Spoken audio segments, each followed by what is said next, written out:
nakani sawa sawa awaenda bonyeza star 811 star 967 hash star 811 star 967 hash. Haya mtumishi ala Nissan Serena ndio hii na unaweza kuwa wewe ndio tunapikia simu. Kodi ya Nissan Serena ni NS. Alafu kisha kwenye amount ni 50 bob. Hii Nissan Serena tunakupatia na shilingi 50. Kujiunga na QuickBid ni rahisi. Enda kwenye M-Pesa, bonyeza paybill kisha weka business number 4032353. Kwenye account weka kodi ya bidhaa unayotaka na bid yako ya chini zaidi. Kwa mfano TV 16. Kisha weka shilingi 20 tu kama idadi yako. Weka bid yako pia kwenye www.quickbid.co.ke. Kumbuka, bid ya chini zaidi ya kipekee ndio hununua. QuickBid, bidhaa bora kwa bei ya chini.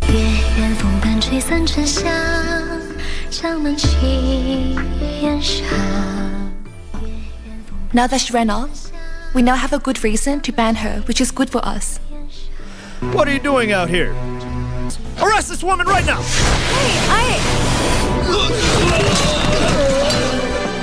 Promise me 3 things right now. I can give what you want. Do you promise? Tim did that Priscini, I swear. They went late for an instant. Long Fei Ye, I want you to research Lord Fei Ye's background and not miss any detail.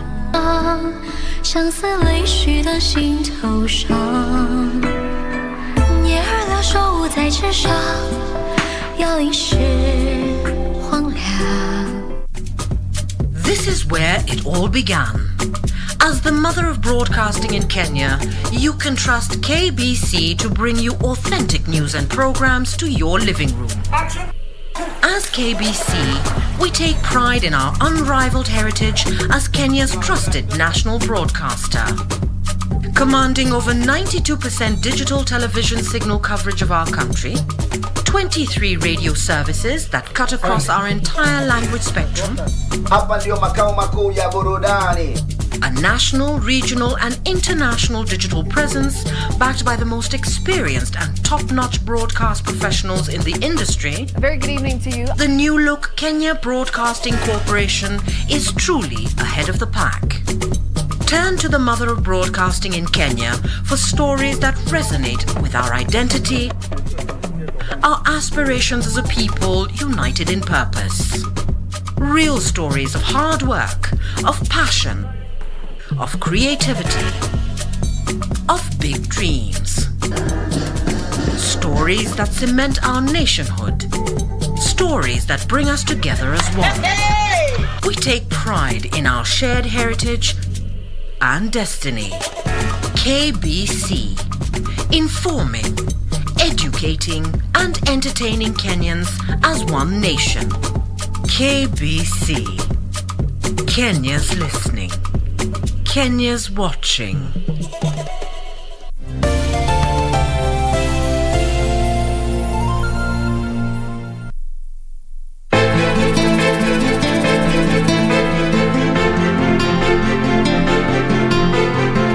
Ni kitu gani ulimwambia Maya mpaka yuko so convinced kwamba utakuja kuzungumza na babake?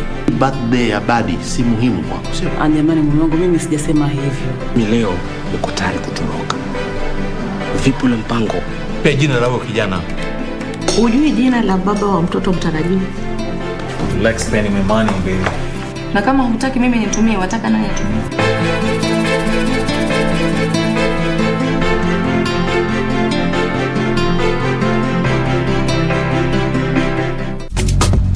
This is where it all began. As the mother of broadcasting, get the VIP access to the best shows on KBC Channel 1. We have something different, something special to spice you up. Get ready for new, exciting and captivating dramas.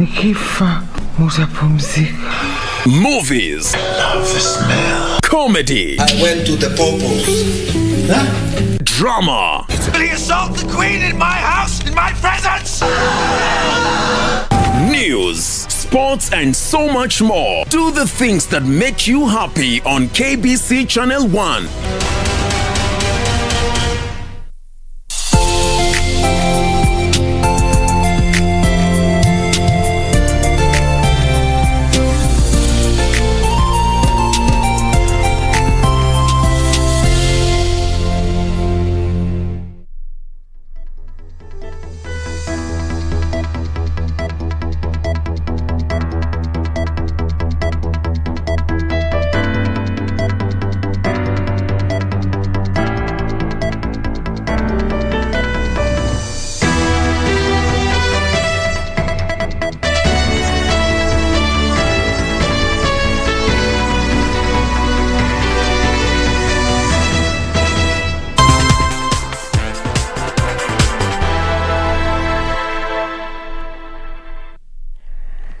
Good afternoon. Thank you for keeping it KBC Channel 1. A very warm welcome to the Lunchtime News. My name is Irene Muchuma Udim. My co-anchor sign language interpretation this afternoon is Ann Wangeshi. Remember, we're also live on our social media platforms at KBC Channel 1 on Facebook, YouTube, and Twitter. Now, 4 months are joining secondary schools today, being the second day in the month of August 2021. And our reporters across the country are taking a close eye on events as they unfold. We are kicking off from the county of Nairobi, where my colleague Timothy Kipnusu has been roaming around the city to establish and bring for us the picture. And right now, he is joining us live. Kipnusu, if you can hear me, good afternoon to you. What do you have for us?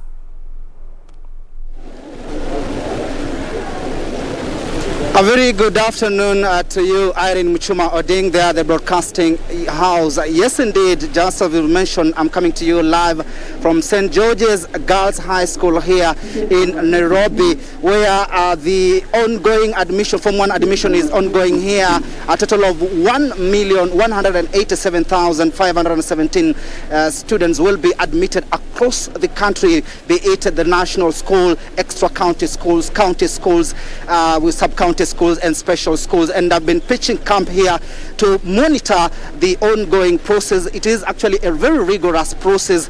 Parents are actually being taken through different process, making sure that the names of the students is captured in the naming system. That is very much important. And earlier on, the CAS for Education, that is Dr. Sarah Ruto, reiterated that no Form 1 student will be admitted if his or her name is missing in the naming system. And it's also very important to note that this year the Form 1, the girls, the number of girls are more than the boys, and it sends a message that the education, the system that has been put in place, and the stakeholders who have been championing the girl child education, it has been successful, because it is 585,942 girls compared to 585,323 boys. And I'm joined by one parent just to paint a picture of how the process is ongoing. Very good afternoon to you. Please join us here. Just tell us how has been the process, and right now we are talking about the COVID-19. Parents, you're lamenting about school fees and what have you. How has been the process and taking your child to this school? I came here very early in the morning. By 8 I was here. There is a systematic way of doing things here. I think it's very transparent. From the gate you get your number. You come, you sit. I got number 166. I sat, I went up to the identification tent for names, and the challenges, my kid name did not appear in the list, and now we are waiting to see the principal. I'm wondering why, and all this thing is electronically, because the process, we got the message, and we downloaded the letter from the website, the way it was recommended. But I think with technology, there are about to be challenges here and there. I think we are around 3 parents. We are waiting to see the principal for clearance so that we can have our kids admitted. But so far I can say the process is very transparent, and I think that is fairness. Yeah, those who are called according to a number. Perhaps you could also tell us, as a parent, we had the Minister of Education revising the fee structure, the free day secondary education program. Has the Minister of Education taken the burden for you from you parents, or maybe you have a call to the government towards such issues? This is a bonding school. The fees generally is not much. It's around 26,000. But now the school uniform, it's where the parents are feeling the pinch. Buying the school uniform, that it comes to around 25,000. And then you have now these other things for the bonding where you pay another 17,000.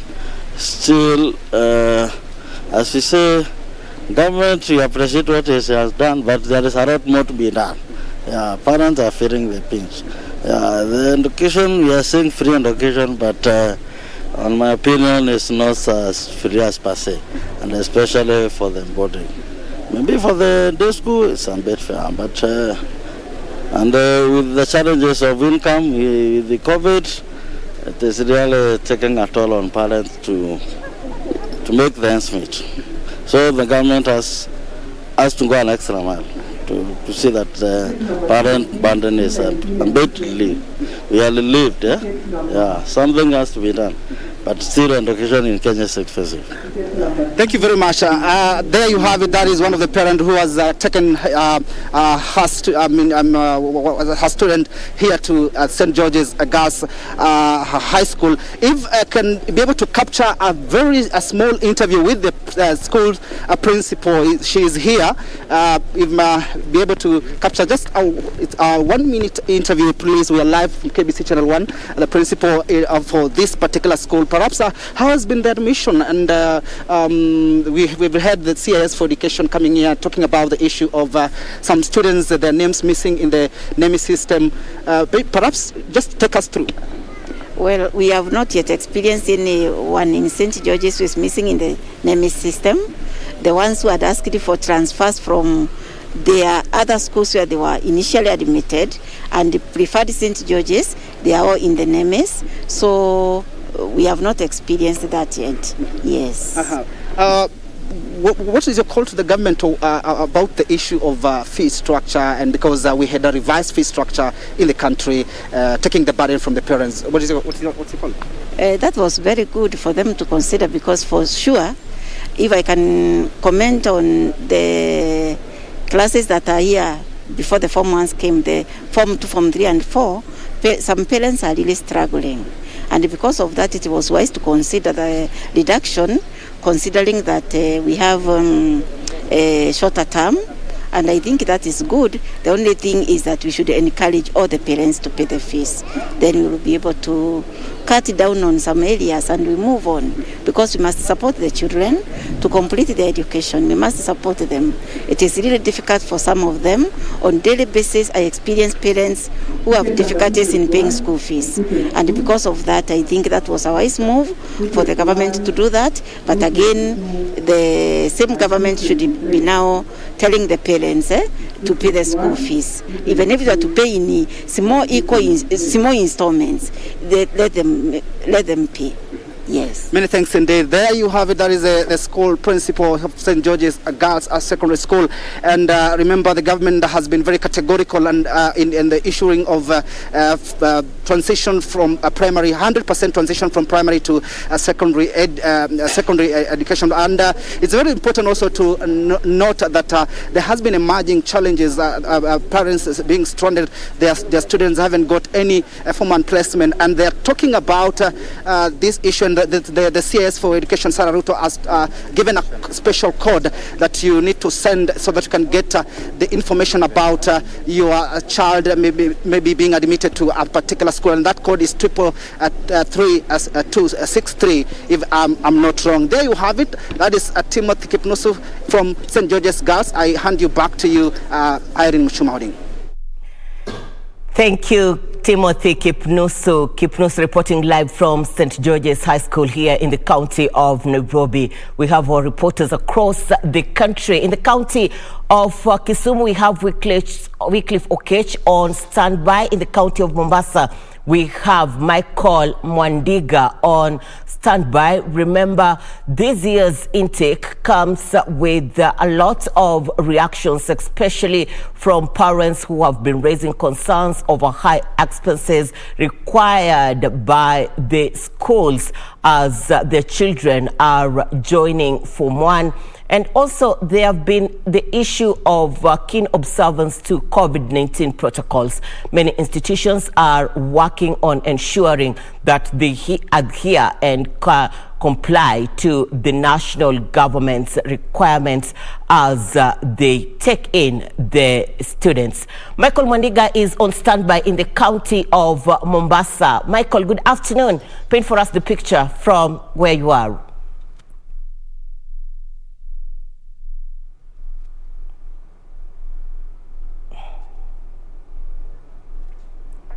Well, we'll be able to get back to Mwandiga still in this bulletin.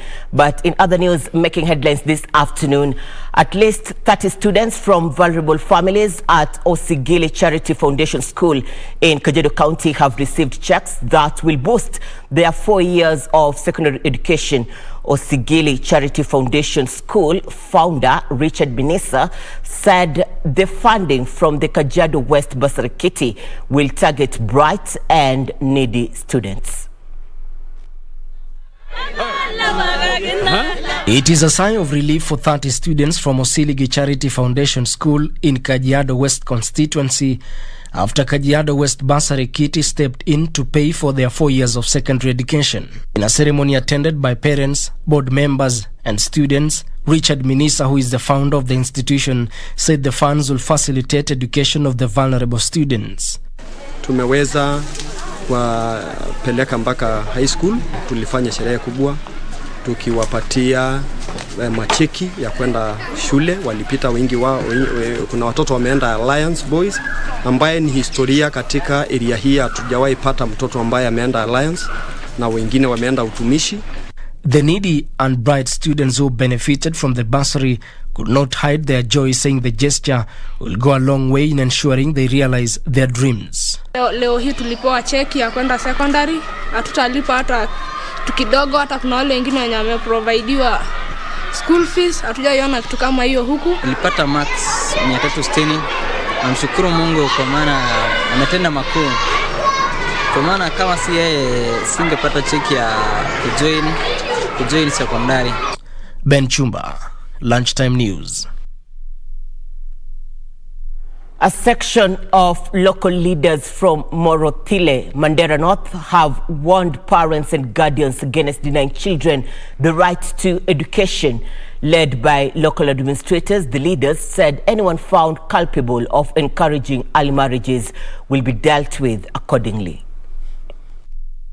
Speaking in an event to sensitize parents and children on the importance of education in the society, the local leaders decried low primary school registration in the area, warning parents who are neglecting their parental roles that they will face the full wrath of the law. They also emphasized that all children, regardless of gender and tribe, must be given education. Kuna watoto walemavu hapo kwa kijiji, hapana ficheni hiyo mtoto. Kila mtu ama kila mtoto ako na haki ya kusoma. Hiyo ni haki yake. Kwa hivyo wengine wanaficha watoto walemavu na hawaleti shule, hasa wasichana. Wasichana hawezi leta shule. Unajua kesho huyu mtoto ambaye amehitimu masomo ya dini anatakana kwanza asambaze masomo na elimu ya dini. Ataweza kuongelesha namna gani yule ambaye elewi? Elsewhere, with Form 1 students joining various secondary schools countrywide, a section of leaders stepped in to ensure students from needy families access education at their respective schools on time through provision of scholarship.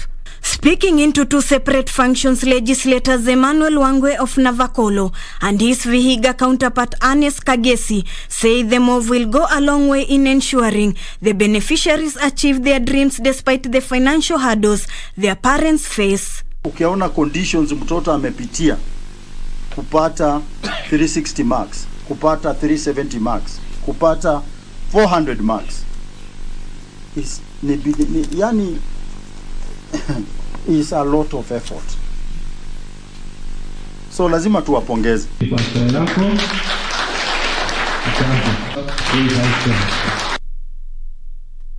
Take you back to our top story this afternoon, and now to the county of Mombasa, where Form 1 students are reporting to schools.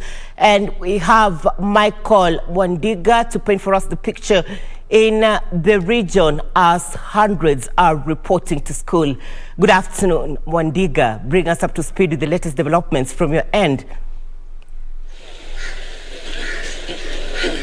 Well, good afternoon, Muchuma. We are coming to you live from Shimolatewa School here in Mombasa County. It is a national school and it is the first day in school. We have 4 months here who are being admitted, and I'll be joined by the principal himself, Mr. Matthew Mutiso, to tell us how are they prepared in taking such a big number of students and taking into account schools admitting students amid the pandemic. Welcome, Mr. Mutiso, and kindly paint the picture. What is happening today? Yeah, thanks a lot. Today it is the first day for the Form 1s. The government gave us 400 students, and they're the ones we are admitting today. When you look at behind me, parents have been seated there, and that is one way of protocol of this COVID-19 measures that we have already taken. That other side, it's where we are admitting them, and of course, before the parents get into the hall, we have to measure the temperatures and then, of course, sanitize their hands, even together with the students. Today, we are admitting 400 students, but as at now, we have received more than 200 students within this school of Shimolatewa National School. Okay, and taking into account you have a big number of students, the COVID-19 protocols, are they being adhered to in classes and in dormitories and the dining hall? Yeah, definitely. We have virtually told the students they have to wear the mask while they are going to the classes. They have to wash their hands around. We have already made sure that they wash their hands, they sanitize before they go.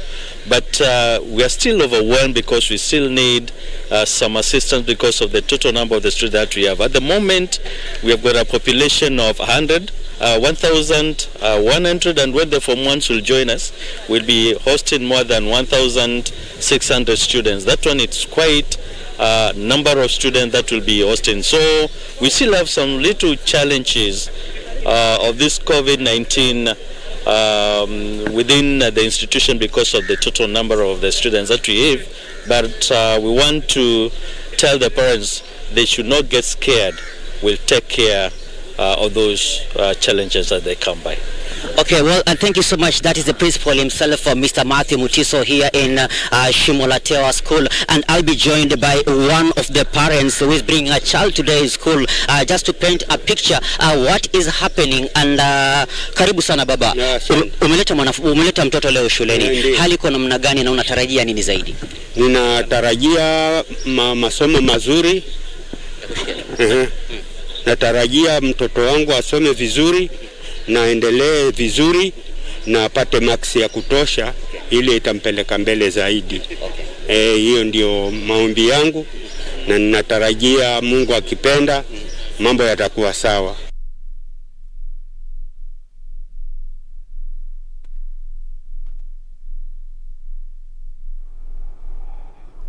Well, Michael Mwandiga will be able to package for us a comprehensive news item for subsequent bulletins later on in the day. You're watching KBC Channel 1. This is the Lunchtime News. We are taking a short commercial break. We'll be back with more. Stay with us.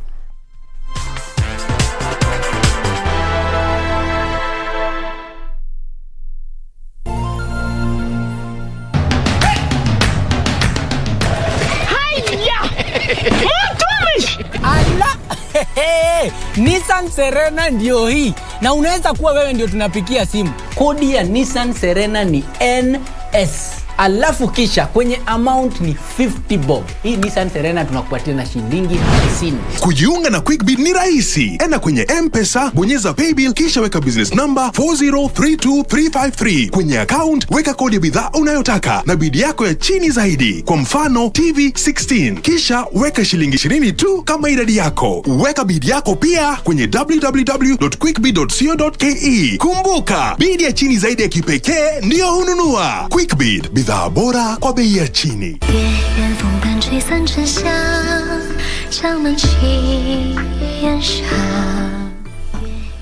Now that she ran off, we now have a good reason to ban her, which is good for us.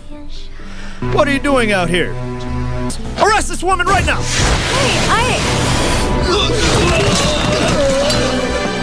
Promise me 3 things right now. I can give what you want.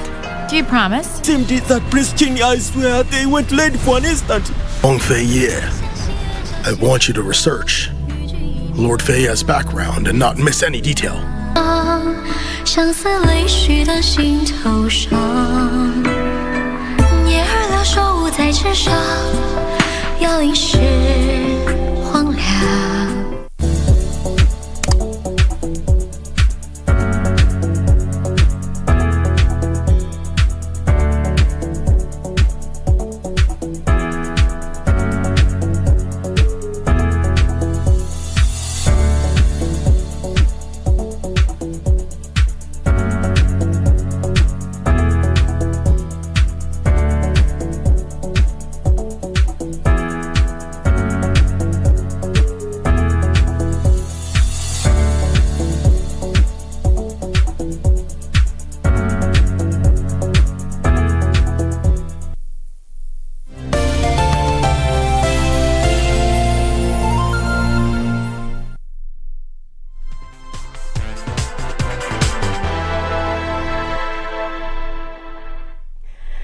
Thank you for staying with us. This is KBC Lunchtime News. Remember, we're also live on our social media platforms at KBC Channel 1 on Facebook, YouTube, and Twitter. Still on education matters, the national government has extended registration for the Kenya Certificate of Secondary Education and the Kenya Certificate of Primary Education examinations by 2 weeks to ensure no candidate is left behind. The exercise that was to end on the 31st of last month will now close on August 14th, 2021. Head teachers and principals are to ensure that all bona fide candidates are registered for the examination to be sat in March 2022 within the remaining 2 weeks. The Minister of Education has extended by 2 weeks the registration of the 2021 Kenya Certificate of Primary Education and Kenya Certificate of Secondary Education that was to close on Saturday. According to the ministry, by July 31st, when the registration was to close, only 1.2 million KCPE candidates and 824,392 KCSE candidates had registered for the national examinations. In the spirit of leaving no one behind, the government has extended registration deadline by another 2 weeks. In a statement from the Minister of Education, the registration deadline will be followed with a verification of candidates' registration details as captured in the 2021 KCPE and KCSE nominal rolls between August 16th and 27th, 2021. Duly signed nominal rolls and medical reports for candidates with special needs will be required to be submitted to sub-county directors of education together with other registration documents. Last year, 1.1 million candidates and 752,602 candidates were registered for the KCPE and KCSE examinations respectively, representing an increase of 2.29% and 9.54% in candidature in the 2021 KCPE and KCSE examinations. Purity Museo, Lunchtime News. A section of leaders drawn from 3 conflicting communities in Marsabit County have vowed to work together and restore peace among their members. The leaders, among them elders from Borana, Gabra and Rendile, that could initially not see eye to eye, resolved to spearhead a peace campaign among members of the 3 communities.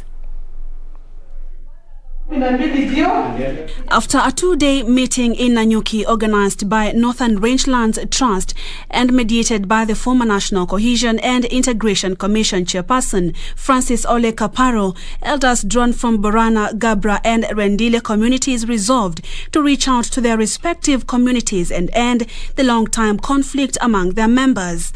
Naomba wote, viongozi wote wa aina tofauti, viongozi wa kisiasa, viongozi wa dini, viongozi wa jamii, viongozi wa kinamama, viongozi wa vijana, viongozi wa aina tofauti tofauti, tuungane, tushikane mikono pamoja, tuhakikishe ya kwamba uhasama, uoga, chuki imekuwa kitu ya historia katika Marsabit.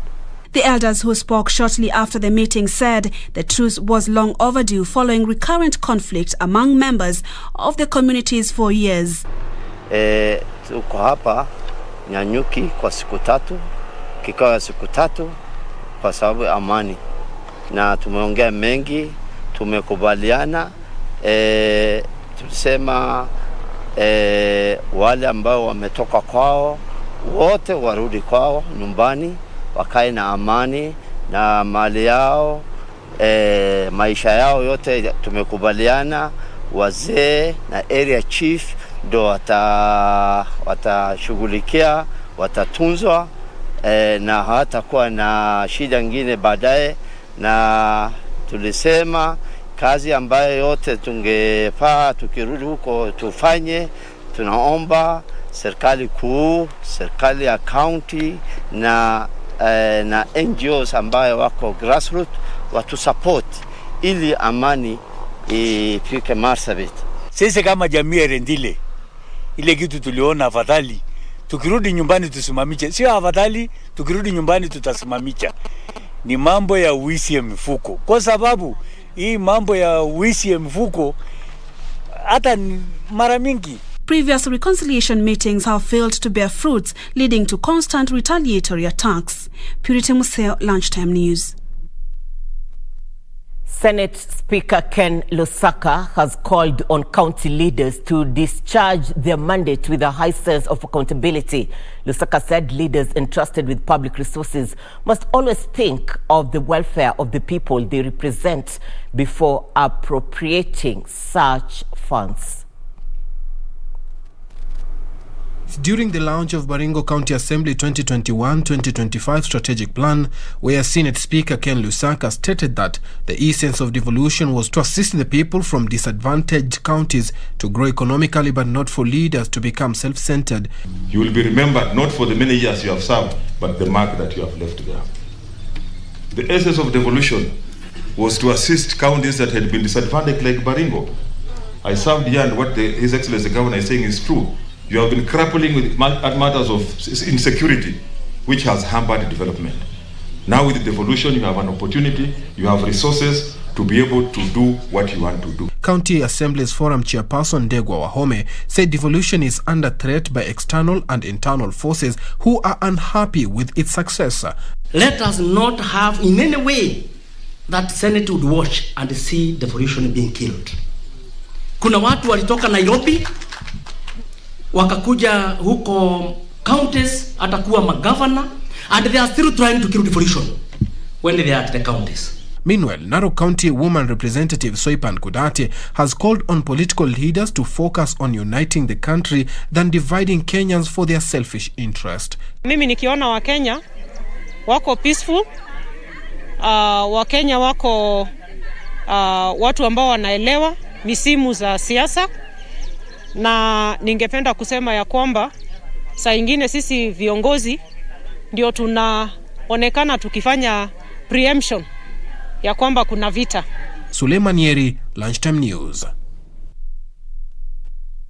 Section of Public Service Vehicles PSV leadership in Gusii region says it will tackle the COVID-19 fourth wave through stakeholder engagement. Gusii Matatu Transport Association Chairman Okongo Mose stressed on the urgent need by the PSV crew to observe COVID-19 containment measures as they ferry Form 1 learners to schools this week. The chairman's sentiments came amid a stern warning from the government over non-observance of social distance, among other protocols in the PSV sector. Tuchunge watoto, tusiwaweke ndani ya gari, wakae wengi ndani ya gari. Ile social distance tuweze kuangalia vizuri, na barakoa tuhakikisha kwamba kila mmoja anayeingia ndani ya gari amevaa barakoa. Two health facilities in Meru County have received medical equipment worth over 3.4 million shillings, courtesy of SportPesa Foundation. The donations are part of a program by the foundation to support healthcare services in communities. The donations were distributed in Mikindori Sub-County Hospital, which received 10 maternity ward beds and 2 incubators, while Langkamia Dispensary received 5 maternal ward beds and 10 maternity packs. Dr. Nelly Kanja and John Inaga held the gesture, saying the 2 hospitals were in dire need.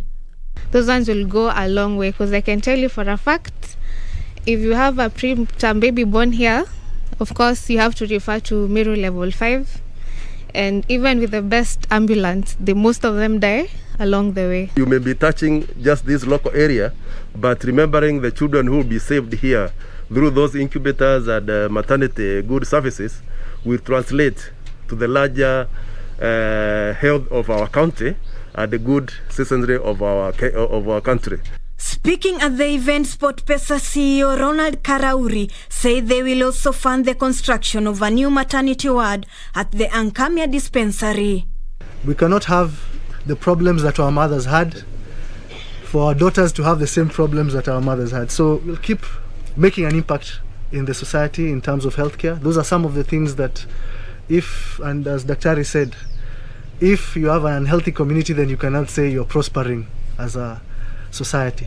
SportPesa Foundation supports communities in areas of sports, education, maternal health care, and promoting menstrual hygiene projects. For Lunchtime News, I'm Ruth Wamboi. Now, the COVID-19 pandemic has had some unprecedented effects on how we live, work, and even play. For breastfeeding mothers, the protection of infants from the deadly disease is proving to be a challenging task due to the complexities involved. Jackie Wambere with the details of how some mothers are throwing caution to the wind, choosing to be guided by instinct and basic hygiene when balancing between personal care and breastfeeding. Meet Emily Wahome, a mother of 3. Emily says she began experiencing COVID-19 related symptoms and her fears were confirmed when the result turned positive. I was still feeling so extremely fatigued and I was feeling generally unwell. I decided to go to the hospital. So when I went to the doctor told me we need to do COVID tests because that's the time when we had very high numbers. So when the COVID test was done, it was positive. The doctor advised me to isolate myself for 10 days, but I didn't manage to isolate myself from my children. At the time, she was breastfeeding. It was very scary because I knew that if I continue breastfeeding, I would expose my baby to COVID-19. For Emily, the management of her COVID-19 status and the care for her baby was lessened by her expertise in nutrition. You do not want to expose your child to the COVID, but at the same time, we know the benefits of breast milk. Breast milk contains antibodies that continue building the immunity of the baby, and therefore even during COVID-19, it's advisable for the mothers still to continue breastfeeding their babies, to continue building the immunity. For some mothers, however, having COVID during lactation can be a tall order. Mothers should not be scared about breastfeeding because there's no evidence to show that actually breast milk will contain the virus. They just need to observe the COVID-19 rules of washing their hands, keeping personal hygiene, and wearing their mask as much as possible. Esther Kwamboka says coronavirus has been a challenge as a mother is forced to care for herself and at the same time ensure that her baby does not contract the disease and still breastfeed exclusively. The antibodies from the mother, who is already suffering from COVID, are going to be passed on to the child who is through the breast milk. And so that is going to be passive immunity that is going to be passed into the child, because then the antibodies are going to start acting like immediately within the child. So there's not been any evidence that COVID is spread through breast milk, and there's not been any evidence that if a mother actually breastfeeds and she masks up and she does all the hygiene practices, that she's going to transmit it to her baby. Emily says a healthy support system comes in handy during such difficult times. If a lady is stressed, if a woman is stressed during breastfeeding, that is one of the things that impact or bring the milk supply down. So she needs to be emotionally prepared for it. She needs to be given support. If she is stressed, she needs to be cared for so that she can be able to continue breastfeeding. Postpartum depression most of the time occurs when ladies do not get enough support. Once she knows that the breast milk is not going to be transmitted through the COVID is not going to be transmitted to her baby through the breast milk, then she's going to be confident and she'll stop worrying. Once she knows that the antibodies in her body are actually going to be transferred into the baby and is going to give the child passive immunity, then that is also going to help her gain confidence and stop worrying too much about the baby. Though there has been a push to have employers designate areas within their workplaces for breastfeeding, the COVID-19 pandemic presents a major challenge. I'd like to appeal to the employers is that this space is very necessary. If we want a productive mother, then we need to make her comfortable. Kenya is seeking to create awareness among new parents and promote infant health through a week-long breastfeeding campaign dubbed Protect Breastfeeding, a Shared Responsibility. 50 bright and needy students from Vipingo, Kilifi County, who attained 350 marks and above in the 2020 KCPE exam have benefited from scholarships courtesy of the Centum Investment Company. The students are joining Form 1 in the national, county and sub-county schools. Pupils in Kilifi County from poor and needy backgrounds now have an opportunity to realize their career aspirations. They are beneficiaries of fully funded secondary school education scholarship courtesy of Centum Investment Company. Today we are celebrating a huge milestone. This will be the 5th lot in our high school scholarship program. Today we are awarding 50 bright and needy students from 24 schools within Vipingo area. Among the beneficiaries is 16-year-old Florence Ngombo, who did not qualify to get 350 marks but managed to get a chance and is set to join Gala Girls Memorial High School. Ngombo, who is an orphan, scored 323 marks and says she had lost hope of ever joining Form 1 due to poverty. Nilikuwa nimevunjika moyo sana kwa sababu nilijua tu sitaendelea mbele, nitabaki tu nyumbani nikilima na nikifanya kazi za nyumbani. Edgar Masha, also 16 years old, despite all odds, managed to score 362 marks in the national examination and will be joining Voi High School in Taita Taveta County, which is a stepping stone to achieving his dreams of being a pilot. Nitaendelea kufanya bidii kwa maana bidii huleta ufanisi. Naenda katika shule ya Voi Boys huko Taita, na mimi mwenyewe ilikuwa ni matarajio yangu, ninatamani kuwa rubani.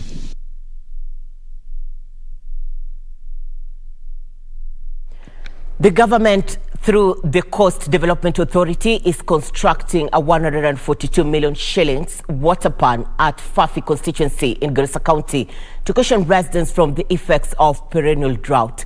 Coast Development Authority Managing Director Dr. Mohamed Kainan termed the project a game changer. The dam is set to mitigate the effects of drought facing Garissa County and is expected to serve approximately 69,000 households. This water will have to be used for the community purpose, that is household domestic use. It will have to be used for livestock. It will also be available to wildlife and even for smallholder irrigation. The dam is also set to provide sufficient water to cater for the entire population's needs and save the community from waterborne diseases. Tumefurahia kuwaletea kwa Dr. Kainan na Coast Authority Afford Development kutuletea hii dam kubwa. Mbeleni tulikuwa na shida, tulikuwa tunatumia maji green mara maji blue paka watoto wanakuwa na shida ya cholera. Residents of the county readily welcome the initiative, saying it will greatly relieve them from the burden of walking long distances in search of water. Na hii mradi itasaidia watu wa Garumagara kwa sababu ya kiangazi ambayo imekuwa ikikua kwa muda kwa hii area. This is KBC. We are taking another short commercial break. When we'll be back, I'll be telling you what you need to know in the world of sports as well as business. Stay with us.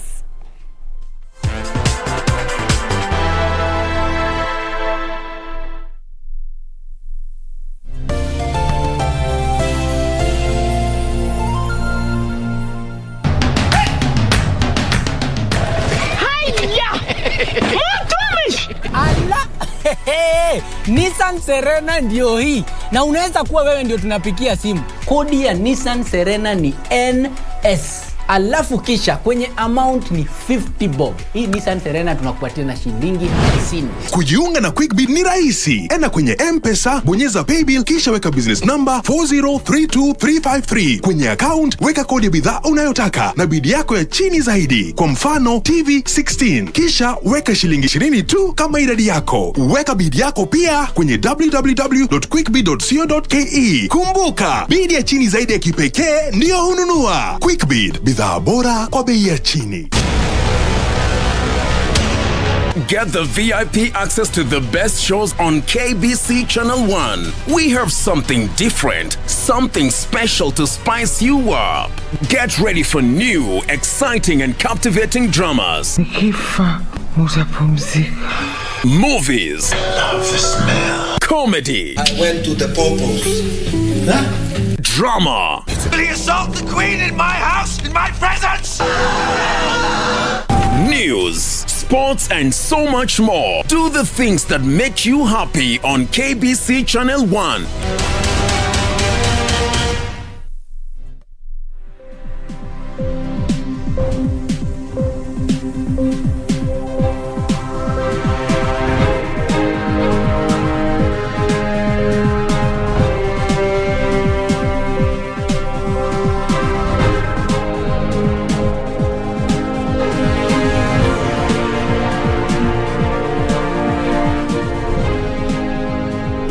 For business news, the business community should adhere to COVID-19 measures put in place to avoid the introduction of more stringent measures.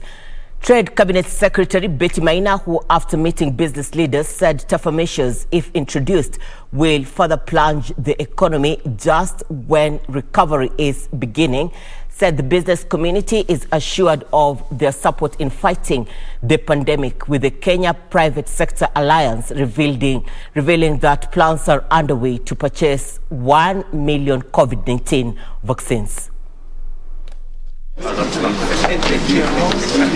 Need to emphasize the need to adhere to the health protocols that have been issued by the Ministry of Health from time to time. And these guidelines that cover all the different sectors of business, from markets to factories, from retail shops to barbers and salons. All of these guidelines, they provide for safe operations of businesses in compliance with the protocols that were issued by the Ministry of Health, and ensure that we can keep businesses open as long as possible, so long as these guidelines are followed and adhered to. We just wanted to ask all our members to turn around and let us, not do the crowding spaces. Let's do what is supposed to be done. And for the bigger organizations that are able, we would also like to appeal for them to see what they can do to support the MSMEs that are there.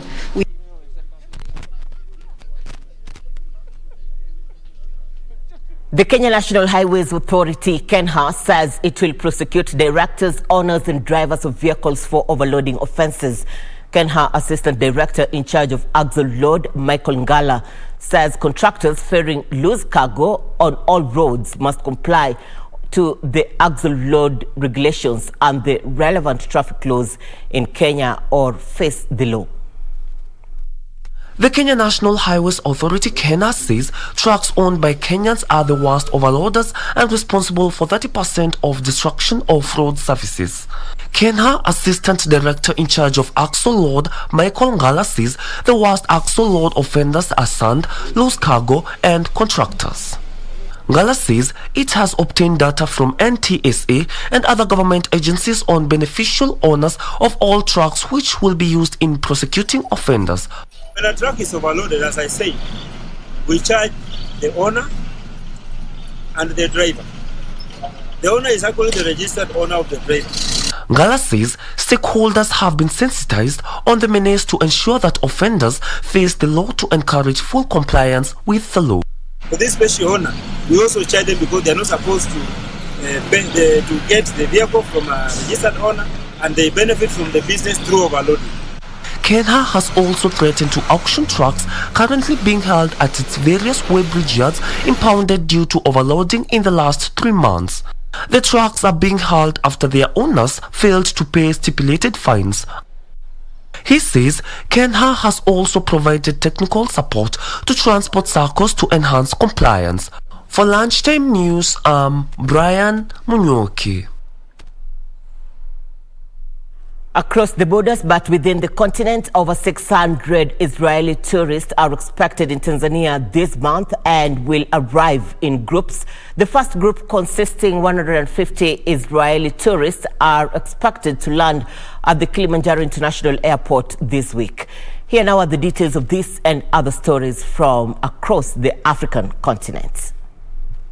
The visit by Israeli tourists had been prompted by the Tanzanian government's stand on how to fight COVID-19, whose vaccine had started being administered to different groups of people in the country. The first group of Israeli tourists are expected to arrive this week and stay on for a week. Another group of more than 200 tourists will arrive and stay until mid this month, and the last batch, consisting of 150 tourists, are expected in Zanzibar. The Israeli tourists are scheduled to visit national parks and Mount Kilimanjaro. Tourism was the leading foreign earner, but its earning reduced from $2.6 billion in 2019 to $1 billion in 2010. Meanwhile, the Central Bank of Nigeria has banned the sale of foreign exchange to bureau de change operators. The bank says the parallel market has become a conduit for illicit forex flows. The central bank governor Godwin Emefiele says the step was taken because some operators have become greedy in the chase for higher profits, and their demand for foreign currency is placing pressure on the naira and the nation's reserves. He says the central bank will deal ruthlessly with banks allowing illegal forex dealers to use their platform and will report the defaulting international organizations to the regulators. Finally, African Power Utility Eskom Holding SOC Limited has reduced its debt to less than $28 billion as discussions ensue to secure funding for transition to renewable energy. Which is in the process of being replaced with green energy, has not been producing enough electricity to meet the nation's needs, resulting in intermittent power shortages. The utility is not generating enough cash to cover its operating expenses and interest bill, leaving it dependent on government bailout to survive. For Lunchtime News, I'm Brian Munyoki. Video conferencing firm Zoom has agreed to pay $86 million to settle a class action privacy lawsuit in the US. The lawsuit alleged that Zoom had invaded the privacy of millions of users by sharing personal data with Facebook, Google, and LinkedIn. Here now are the details of this and other stories from across the borders internationally. The lawsuit accused Zoom of misstating that it offers end-to-end encryption and for failing to prevent hackers from Zoom bombing sessions. The firm denies any wrongdoing but has agreed to boost its security practices. The preliminary settlement, which also includes a provision that Zoom will give its staff specialized training in data handling and privacy, is still subject to approval by a California district judge. The class action lawsuit filed in March 2020 in California is just one of several legal complaints facing the US-based video conferencing platform. The lawsuit was filed on behalf of Zoom, Meetings paid subscribers nationwide as well as free users. Meanwhile, banking giant HSBC says its first half profit has more than doubled as it has benefited from an economic rebound in Britain and Hong Kong. Europe's biggest bank by assets saw pre-tax profit for the period rise to $10.8 billion compared to $4.32 billion for the same time last year. The UK-based bank said all regions had been profitable in the period. The figures come as the global economy emerges from the impact of the coronavirus pandemic. The lender highlighted that its UK bank had reported profit before tax of more than $2.1 billion in the period. Finally, Brazil's coffee producers are seeing a steep drop in output this year following last year's record harvest, making it hard for them to take advantage of current high prices. Brazil's record coffee harvest last year was the result of favorable weather combined with an expanded cultivation area. Producers were also helped by a hike in international prices and a strong devaluation of the Brazilian currency, boosting the gains of exporters. The coffee crop in Brazil in 2020 was estimated at a record 68.08 million bags, showing an increase of 28% compared to last season, thanks to the positive biennial cycle of Arabica coffee, plus an increase in the harvested area.